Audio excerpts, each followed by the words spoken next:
ساری رات ان نرم اور نکے بستروں میں سوئے رہنا اور پھر کہنا اللہ کی محبت مل جائے، خدا کی معرفت مل جائے۔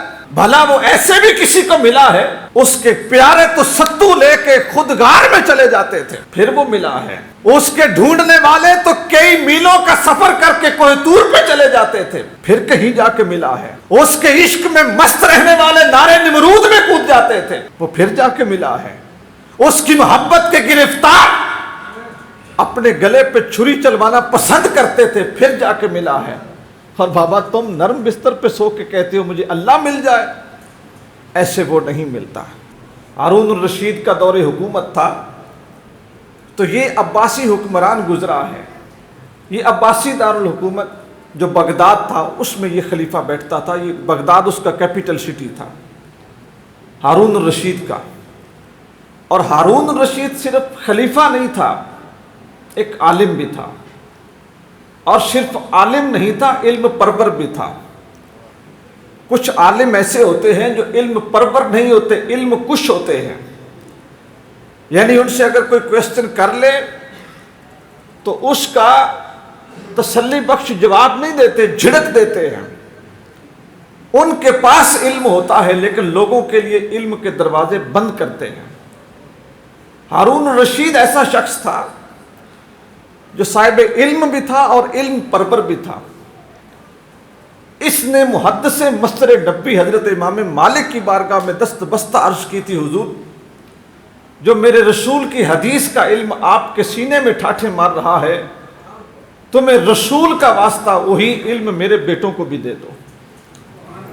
اس کے دو بیٹے تھے، امین اور مامون، اور باپ کی نسبت سے امین الرشید اور مامون الرشید بلائے جاتے تھے۔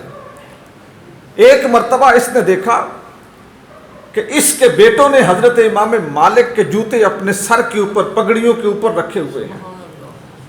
اس کی زوجہ نے اس سے پوچھا کہ بادشاہ سلامت، مجھے یہ تو بتاؤ کہ اس وقت معاشرے میں سب سے باعزت کون ہے؟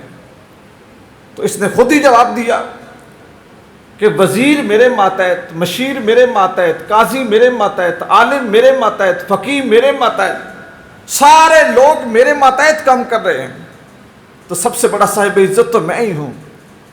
ملکہ نے کہا تجھے میں اس دن صاحب عزت مانوں گی جب تیرے بیٹے تیرے جوتے اٹھا کے سر پہ رکھیں گے۔ تو اس نے پوچھا کون ہے وہ جس کے جوتے وہ اٹھاتے ہیں؟ کہا محمد رسول اللہ کی حدیث پڑھانے والے حضرت امام مالک کے جوتے انہوں نے سر پہ رکھے ہوئے ہیں۔ تو یہ جو ہارون الرشید تھا، میں اس کا ایک واقعہ آپ کو سنانے لگا۔ یہ ایک مرتبہ اپنے تخت میں، اپنے محل میں سویا ہوا تھا، تو اس کو مکان کے چھت کے اوپر چلنے کی آواز آئی کہ کوئی شخص ہے اور وہ چھت کے اوپر چل رہا ہے۔ تو بادشاہوں کا آرام بڑا نرم ہوتا ہے اور ان میں بڑے نخرے ہوتے ہیں۔ اس کی آنکھ کھل گئی اور اس نے چوکیدار بلائے، حارسین بلائے، جو اس کے باڈی گارڈ تھے ان کو بلایا، جتنی ٹیم تھی حفاظتی دستہ سارا طلب کر لیا۔ جب سب لوگ لائن میں حاضر ہو گئے تو اس نے کہا کہ تم یہ بتاؤ کہ میرے مکان کی چھت پہ کون ہے؟ انہوں نے کہا کہ ہو نہیں سکتا کہ کوئی مکان کی چھت پہ ہو، آدھی رات ہے اور بادشاہ کا محل ہے، کسی عام بندے کی کٹیا تھوڑی ہے۔ اس نے کہا نہیں، چھت کے اوپر کسی شخص کے چلنے کی آواز آ رہی، جاؤ پکڑ کے لاؤ، کون ہے؟ وہ دستے دوڑ پڑے، چھت پہ گئے تو ایک فقیر سا بندہ، پرانی سی چپل، پرانے سے کپڑے، ٹوٹی پھٹی ہوئی ٹوپی اور بس سادہ سا مزاج، وہ دیوانہ سا بندہ چھت کے اوپر ٹہل رہا ہے۔ وہ کسی نے کہا نا تخت سکندری پہ وہ تھوکتے نہیں، بستر لگا ہوا ہے جن کا تیری گلی میں۔ جنہوں نے اس گلی کی خاک چھانی ہے وہ بادشاہ کے محل کو کیا سمجھیں؟ جیسے پکڑ کے بادشاہ کے سامنے لائے تو کہ میرے جیسا ہوتا، کوئی اور بندہ ہوتا تو بادشاہ کو دیکھ کے اس کی گھگی بن جاتی، اس کی آنکھیں برسنے لگتی، وہ ہاتھ جوڑ کے کھڑا ہو جاتا، جہاں پناہ زندگی کی امان چاہتا ہوں، مجھے کچھ نہ کہیں، میں بھوکا ہوں، میں پیاسا ہوں، مجھے کچھ نہ کہیں، نہ سزا دیں، میں معافی مانگتا ہوں۔ لیکن اقبال نے کہا ہزار خوف ہو لیکن زباں ہو دل کی رفیق، یہی رہا ہے ازل سے قلندروں کا طریق۔ فقیر کو کھڑا کیا تو فقیر صحیح سینہ تان کے کھڑا ہوا، بادشاہ کی آنکھوں میں آنکھیں ڈال کے بات کی۔ بادشاہ نے پوچھا بابا جانتے ہو کس مکان کی چھت سے اترے ہو؟ کہا اچھی طرح جانتا ہوں، میں ہوش کے ساتھ گیا ہوں۔ کہا یہ کون سی جگہ ہے؟ کہا مجھے لگتا ایسے ہے یہ وہی جگہ ہے جہاں کا رہنے والا اللہ کی مخلوق سے بھی مذاق کرتا ہے اور اللہ سے بھی مذاق کرتا ہے۔ تو بادشاہ کی نیند بھی خراب تھی، بابے کا لہجہ بھی سخت تھا، اور الفاظ تھے کہ گویا تلوار تھی، یا الفاظ تھے کہ گویا نیزہ تھا، یا کوئی تیر تھا جو اس کے دل کے آر پار ہو گیا، آنکھوں میں خون اترا۔ کہا بابا یہ کیپٹل سٹی ہے، دارالحکومت ہے، یہ بادشاہ وقت کا محل ہے، جس کی چھت پہ ٹہل رہے ہو بتاؤ تو صحیح کیا کام تھا، کس نیت سے آئے ہو، کیا ارادہ تھا، کیا تمنا ہے؟ بابے نے بڑے تحمل سے کہا اگر تم بادشاہ ہو تو پھر تمہیں بتا دوں، تم بادشاہ ہو تو پھر تمہیں بتا دوں، میں تیری رعیت ہوں، میری کیا منشا ہے؟ کہا بتاؤ۔ بابے نے کہا میرا اونٹ گم ہو گیا ہے، تیرے مکان کی چھت پہ ڈھونڈ رہا ہوں۔ توبہ کا لفظ بڑا سوکھا ہے نا، ہر بات میں کہہ دیتے ہیں توبہ، کبھی لفظوں کی تاثیر بھی سمجھی، کبھی لفظوں میں اتر کے بھی دیکھا۔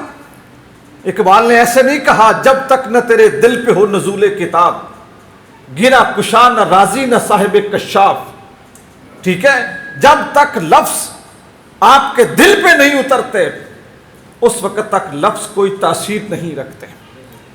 تو بابے نے جب کہا نا تیرے مکان کی چھت پہ اونٹ تلاش کر رہا ہوں، ایمانداری سے سوچو یہ آپ کی مسجد کا چھت ہے، اگر کوئی شخص کہے کہ میں بکری ڈھونڈ رہا ہوں چھت سے، آپ اسے سیانا کہیں گے؟ حالانکہ بکریاں چھتوں پہ چڑھ بھی جاتی ہیں، لیکن اس وقت اگر کوئی اوپر خسر پھسر ہو رہی اور آپ کسی بندے کو پکڑ لائیں، اور اسی طرح آپ بیٹھے ہم سب بیٹھے اور اس سے پوچھے میاں چھت پہ کیا کر رہے تھے، اور وہ کہے کہ صبح کی بکری گم ہو گئی تھی تو میں نے کہا چھت سے ڈھونڈ کے لے آؤں، سب ہنسیں گے یا نہیں ہنسیں گے؟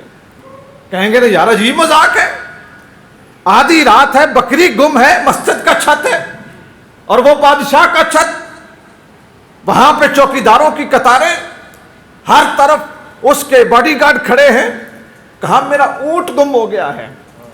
بادشاہ کی نیندر خراب، بادشاہ کو ایسا کرخت جواب، بادشاہ تو آپے سے باہر ہو گیا، بپھر گیا۔ اس نے کہا بابا کوئی مذاق کی حد ہوتی ہے، اونٹ کو ڈھونڈنا ہے تو ویرانے میں ڈھونڈو، اونٹ کو ڈھونڈنا ہے تو صحراؤں میں ڈھونڈو، اونٹ کو ڈھونڈنا ہے تو جنگل میں ڈھونڈو، اونٹ کی تلاش ہے تو کسی بیابان میں جاؤ۔ تمہارا اونٹ گم ہوا نا، کسی کھیت کھلیان میں جا کے ڈھونڈو، کسی ویران حویلی میں جا کے ڈھونڈو، کسی شترمان کی جھونپڑیوں میں جا کے ڈھونڈو۔ بادشاہ کا محل، پھر اس کی چھت، پھر تیرا اونٹ، تیرے دماغ کا علاج کیا ہے؟ بابے نے بادشاہ کو جب دیکھا نا کہ لوہا تپ چکا ہے، اب جدھر مرضی سے موڑ لیں، اب اس کا بامی عروج ہے، اب ہم اس کو کوئی بھی شیپ دے سکتے ہیں۔ بزرگوں نے بڑے تحمل سے کہا بادشاہ سلامت، اگر میرا اونٹ تیرے مکان کی چھت سے نہیں مل سکتا، نرم و گداز بستروں پہ سونے سے خدا بھی نہیں ملتا ہے۔